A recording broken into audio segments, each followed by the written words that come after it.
Hey guys, this is Dr. Danny Mendez, and I'm here with Jimmy, one of our awesome patients here, and he has a really neat case, interesting thing going on. So I thought it'd be extremely beneficial for you to hear his story and just the injuries he had in his lower back and the surgeries, and then before getting adjusted and after adjusted, what life has been like. So Jimmy, what happened with your lower back? You had a big injury, right? Yeah, I had a couple. Broke my back. I had a compression fracture in my L3. Broke your back. Mm-hmm. Compression fracture at L3. That's insane. Yep. 2 years later, I actually had a burst fraction dislocation of my L1. Oh, wow. So I did it number 2 times. Okay, how'd you do these?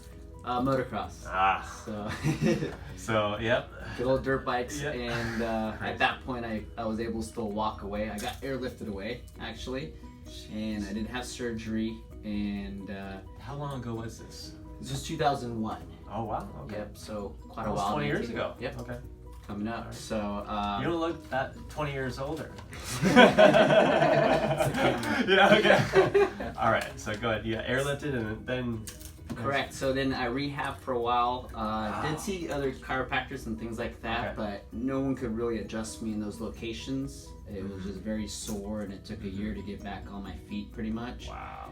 And until I met you guys here, I haven't been able to have anyone adjust me. Or Really? Yeah, it's been night and day difference. My life's got a lot better and more mobile, and been able to run around a lot better and not have those aches and pains that I did come across. So it's just been great. So. Awesome. Yeah, very cool. So when we look at his spine, we can see the hardware and the screws, and this is again another reminder of why x-rays are so important when we take somebody's health into consideration in their x-rays and their spine. But you can see the size of these screws here and the plate holding this part of the spine together, and the fracture he had at his L3, absolutely.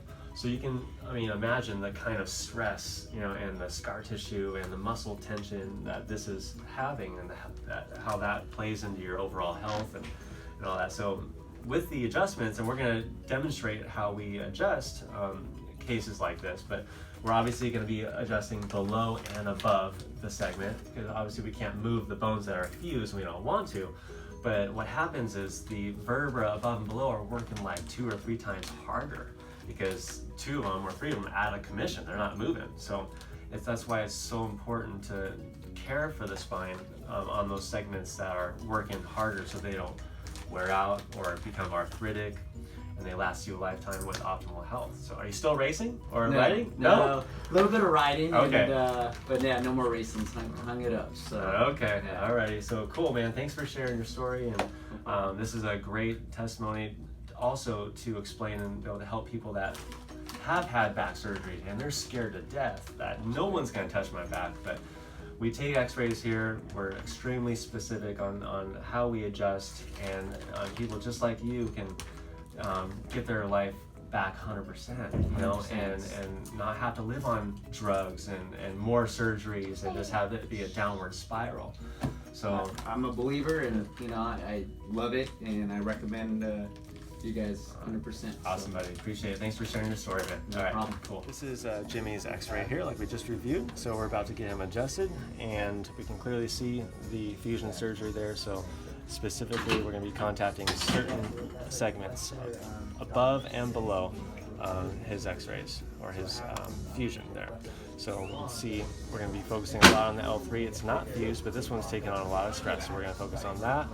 And then also, his neck too needs a lot more curve. So he's actually almost nearing his first post x-ray through his care, so we're going to be able to see what his new x-rays look like in a short time. But here we are. Let's go face down.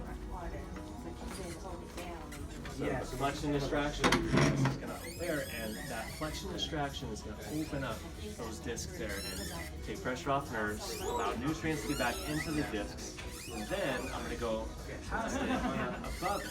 So it's actually, and that's going to stretch and open up the discs above that segment. And he also has some curves as well in the spine, mainly on the right. So I'm going to contact L3 and also move the spine over. So we're able to be extremely specific when we adjust his spine, as well as the vibration. We're going to focus just underneath it where it's needed. This is going to loosen up some of the scar tissue that's there. Also get hydration back into the discs, release the muscle tension in certain areas. Now above it,